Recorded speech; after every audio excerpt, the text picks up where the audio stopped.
I'm Ulrike Lindner, and I've been working at the University of Cologne now for 14 years. And I've specialized in colonial history and history of imperialism. I've been working on that since 2005.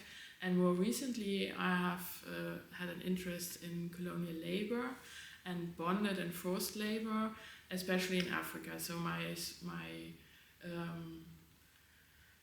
specialization is African colonies, sub-Saharan African colonies, and mainly in East Africa and South Africa. And I've been also working a lot on these bonded labor regimes. I recently, I will be publishing a book on plantation and knowledge, dealing with plantation formations all around the world with a really global approach.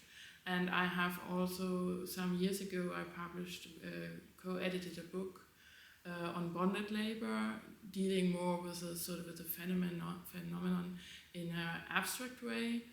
And so that is basically my affiliation, and I've been working in several projects on global inequality, on Africa, rural Africa, and colonialism and post-colonialism. So it's a broad field, but it's focusing a lot on labor and forced labor and colonial labor. I'm working on sort of the disconnections in the labor market in Africa and these colonies, and I'm looking at workers. I mean, the colonial powers tried to establish a plantation economy in tropical Africa when they came into Africa at the end of the 19th century. And what they needed was a labor force. And they tried to force Africans into this new labor market that they were creating. And they wanted to produce products for the world market, right? Like sisal or groundnuts or coffee, cotton. And that was labor intensive, very labor intensive. And of course, the Africans who lived there, they had mostly subsistence. They had a subsistence economy, and they worked on their own land, and they didn't need labor, right? So it was always about forcing African people, indigenous people, into these new labor markets. And what I wanted to look at is the resistance of the Africans, so this disconnection. It was a big integration into the world market, but there were a lot of disconnections. And the one disconnection that hasn't been researched so much is how the Africans tried to avoid. I mean, they had to be recruited, but there are many stories about Africans not showing up in the little hamlets and villages. When they knew a recruiter came, they just vanished. Or there were these long transports, they had to walk to the plantation places. And of course, no one could really force them to go in one line, so they dispersed and they tried to avoid it. And they never signed contracts for 3 or 4 years, just for some months, and then they went again. And so it was a constant fight. And I think that's really quite interesting, and there hasn't been so much attention on this. There is another disconnection, and that's more on an abstract level, and it's how that this sort of migration and forced labor is not a big issue, neither in migration history nor in forced labor history, because that is mainly focusing on slavery, right? And then on big migration movements over the Atlantic and from India to Caribbean and Africa.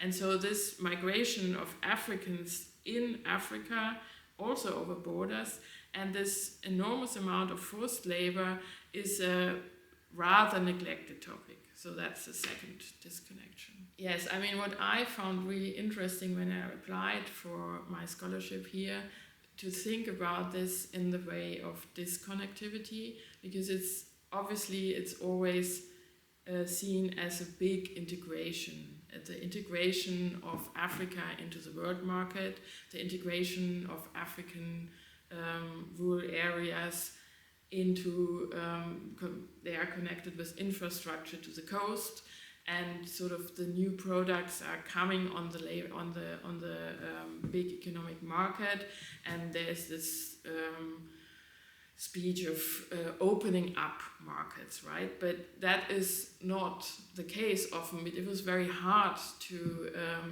sort of produce on these plantations, and I found it really intriguing to think about the many disconnections, also about this how to do this agrarian products, because most of the colonizers didn't know the African soil. They had no idea how this worked, and so they suffered from